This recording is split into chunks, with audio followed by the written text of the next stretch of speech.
So as you can tell, I have the brand new Moto Z2 Force in front of me. This, in fact, is my first look at any Moto Mod capable Motorola device, so I'm kind of excited about that. But on top of that, this guy here packs the latest from Snapdragon, the 835. One of the unknown features, or at least something that isn't commonly discussed, is the gigabit LTE capabilities of that processor. So for this video, I partnered up with Snapdragon to go a little bit more in depth about what gigabit LTE might mean for you in either the Moto Z2 Force or another smartphone that features it. We are looking at the 64 gigabyte super black version, but this unit does feature expandable storage, so theoretically up to 2 terabytes in the micro SD slot. So there it is. Motorola is stating that this display right here is shatter proof, not resistant proof, and they've done a number of displays and presentations where they're dropping the thing, slamming the thing, and they can't smash the screen. So that's pretty cool. So there's the device, very thin in fact.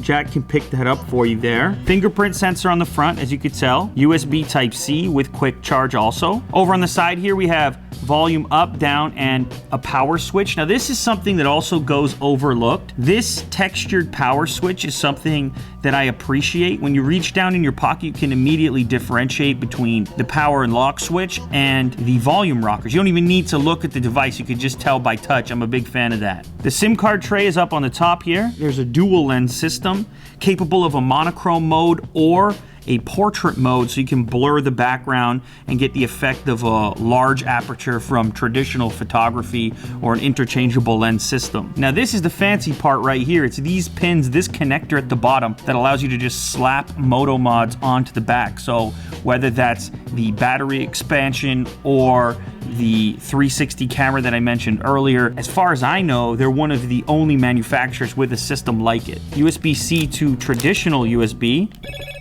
Whoa. Hello, Moto. Hello there.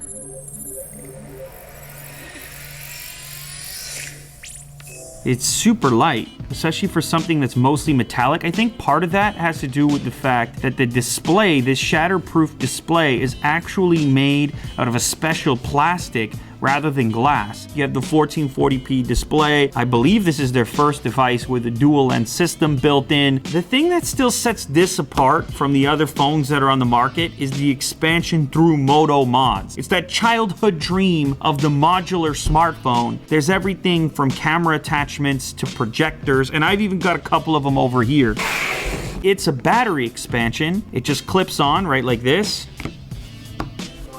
Oh, look at that. You've just added extra battery. It's magnetic and it speaks to the device through this pin system on the bottom. Now, power is cool, but not as cool as sound. This is a lot more sound for your device. Fits on just like that. Now you can pop out the kickstand and turn up the volume. So there is a kickstand on the back. And you can basically stand it like that. Now, first I'd like to test the audio without the sound pack on.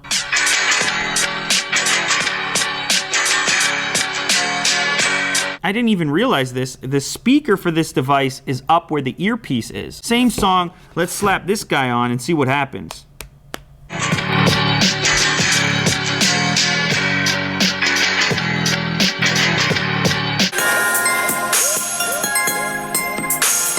Okay. All right. It's obviously an improvement. Now the cool thing here is that previous generation mods even work with new equipment, so presumably the next version of this device would still be functional with these mods, with newer mods, and so on. You just shake your hand like this to switch between the forward and rear facing camera. That's kind of cool. Kaboom.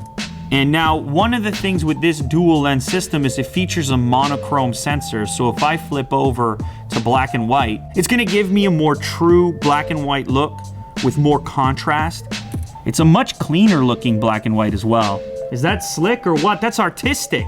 That's borderline artistic. So these two cameras can be used independently like that for the monochrome aspect, or together these two lenses can work in conjunction to give you this portrait effect. They're calling it depth enabled, and I grab my focus where I want it. The background is far more blurry than on this frame here. Like, look at these chairs over here.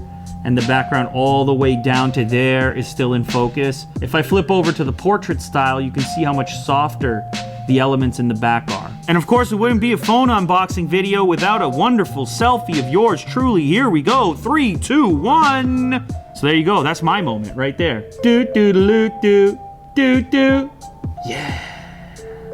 And obviously you're dealing with the latest from Snapdragon here, and I told you at the beginning of this video that I was going to talk a little bit about gigabit LTE. This, of course, is the fastest connection type that you can currently have to your smartphone from your cell tower. You got extra antennas in here, so even if you're in a busy spot or a spot where you don't get the best service, or a place where you could take advantage of all that extra bandwidth, it's gonna happen right in here. So that means multimedia, that means streaming, it means VR potentially, 360 video, anything that's bandwidth intensive that you are now doing on your smartphone, you want the best connectivity you can get, and currently, this is where it's at. So there you have it, the Moto Z2 with the Moto Mods and the latest from Snapdragon packed inside. If you want to learn anything more about that chip, be sure to click the link down in the description. Thanks to Qualcomm for partnering up on this video.